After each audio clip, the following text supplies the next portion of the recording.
For the person I love so much, always remember, I will never compare you to others because I accept you. Since we met and were together, so I hope you trust me because I want to experience it. It's up to you to love you truly. Isa na naman pong kasaysayan ng pag-ibig ang inyong matutunghayan, ang kasaysayan ni Berhel. Sheena, dalian mo nga, malilate na tayo. Ang bagal mo namang kumilos. Pasigaw ni Berhel. Umaga ng Biyernes noon at may quiz sila na ipagagawa. Ang kanilang teacher na si Mrs. De La Cruz. Itinali na lang ni Sheena ang kanyang mahabang buhok para madali na silang makaalis. Sheena, bukas nga pala punta tayo sa dagat. Mamasyal tayo. Sige, saad ni Sheena. Nasa ilalim sila ng punong kahoy habang kumakain ng kanilang snacks. Sheena, may pagtatapat nga pala ako sa'yo. Pero sana huwag kang mabigla o magalit sa akin. Sige, ano ba yun? Takang tanong ni Sheena. Sheena, matagal na kitang mahal. Sana huwag kang magalit. Totoo ba yan, Berhel? Hindi ka ba nagbibiro? Hindi. Totoo talaga to. Lexman. Alam mo, actually, matagal na rin kitang mahal. Alam mo ba, Berhel, kaya tagal kong hinintay na sabihin mo yan. Bakit ngayon lang? Ibig mo sabihin, mahal mo rin ako?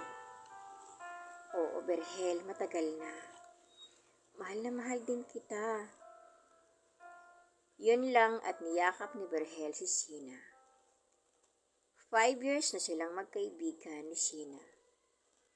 Nasa grade 6 sila nang mabuo ang friendship nila.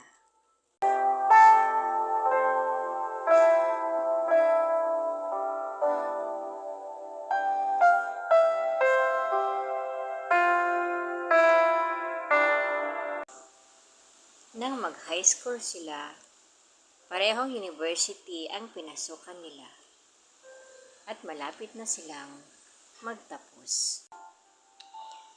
Sheena, parang namumutla ka. May sakit ka ba? Takang tanong ni Berhel na nakatunghay sa mukha ng dalaga. Siguro kulang lang sa exercise, kaya ganito. Madalas kasi itong mga nagdang araw, medyo nahihilo ako. Paliwanag ng dalaga. Huwag ka kasi masyado magpupuyat sa pag-aaral. Sige ka, baka magkasakit ka niyan. Paalala ni Berhel. Opo sir, hindi na po magpupuyat. At nangingiti na lang ito sa binata. Mabilis na dumaan ang mga araw at buwan. Pag walang pasok, namamasyal sila sa plaza, sa mall, sa tabing dagat, at kumakain din sila sa labas. Pag hindi nakakasama si Sheena dahil minsan nahihilo ito, ay binibilhan na lang niya ng paborito nitong pagkain. Tinutulungan din ni Berhel si Sheena na gumawa ng mga assignments at projects nila. Ayaw niya na napapagod ang dalaga dahil mahal na mahal niya ito. Lingid kay Berhel, may nangyayari kay Sheena na hindi niya alam. Simpleng teenager lang si Sheena. Yung alam mo lang sa buhay. Try and try until you succeed. Then, dumating yung pinakamasakit sa buhay niya. Isang araw, ay grabe ang hilo ni Sheena at dinala siya sa ospital. Akala naman ni Berhel simpleng migraine lang ito, kaya hindi na siya nagbantay sa dalaga. Kinabukasan, Sheena, uuwi muna ako ha. Mag-iingat ka dito, magpagaling ka. Sige, mag-iingat ka. Kailan ka ba babalik? Tanong ni Sheena. Bukas siguro ng gabi. Pakli naman ni Berhel. Sa pag-iisa ni Sheena, hindi pa niya alam ang kanyang sakit. Ayaw sabihin ng mga magulang niya kung anong sakit niya. Tuwing tinatanong niya ang mga ito at ang kanyang mama, hindi mo na kailangang malaman ang sakit mo, anak. Magpagaling ka na lang. Anito, iniisip ni Sheena, bakit sobrang concern ng mga tao sa paligid niya? Maraming nagme-message kay Sheena na magpagaling siya. Pag nawawalan siya ng malay, umiiyak ang pamilya niya. At ang alam niya, anemic lang siya. Yun din ang alam ni Berhel. Kaya lagi siyang dinadalaw o dinadalhan ng mga gulay ng binata. Tulad ng dahon ng ampalaya, dahon ng kamote at iba pa. Curious siya that time, kaya gusto niyang malaman ang totoo. After 3 days, nalaman niya ang sakit niya at napaiyak siya nang malaman niya ang kanyang karamdaman. Akala niya wala lang iyon at akalain ba naman niyang may sakit na pala siyang malala? May sakit na siyang leukemia. Pero hindi pinansin ni Sheena ang kanyang nalaman. Yung tipong baliwala lang na nakangiti pa rin siya at sinabi niya kay mama at papa niya na alam na niya ang totoo.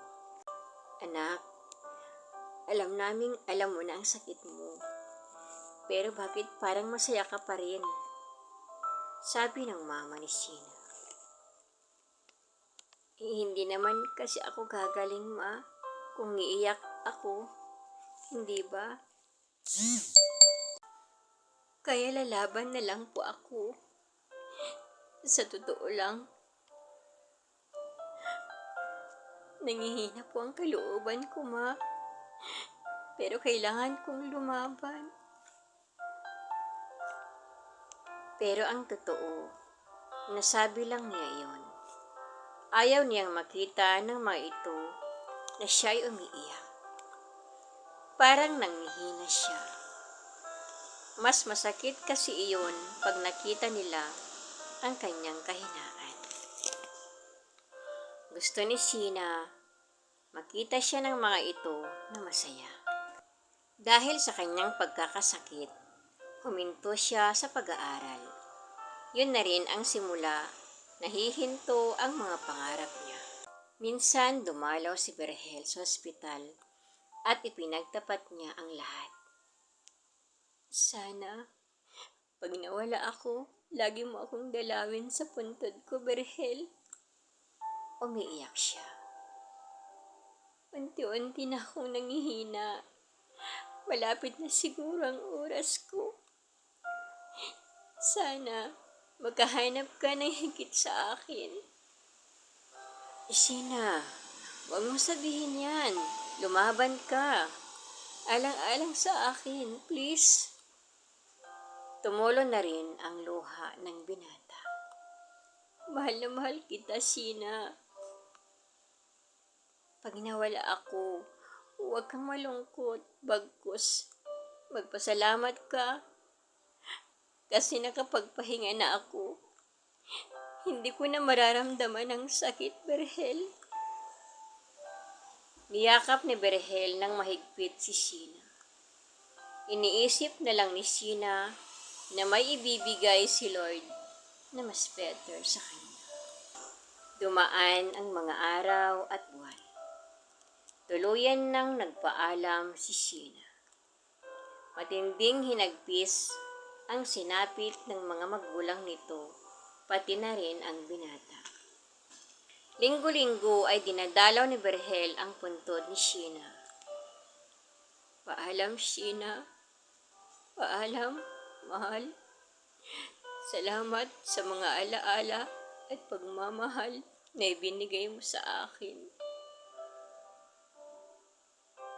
Laging ganoon ang ayos ni Berhel. Hindi niya maiwasang gunitain at namnamin ang bawat oras na kasama niya ang kanyang minamahal na si Sheena. Ngunit talagang ganyan ang buhay ng tao. Hindi natin hawak ang ating buhay. Bagkus, ang Panginoon lamang ang nakakaalam. May mga bagay na kahit gustong-gusto natin, ay kailangan nating bitawan. May mga desisyon na dapat gawin kahit napipilitan. May mga pagkakataon na kapag ginawa mo ang tama, ikaw ang mahihirapan. At sa huli, ikaw rin ang masasaktan.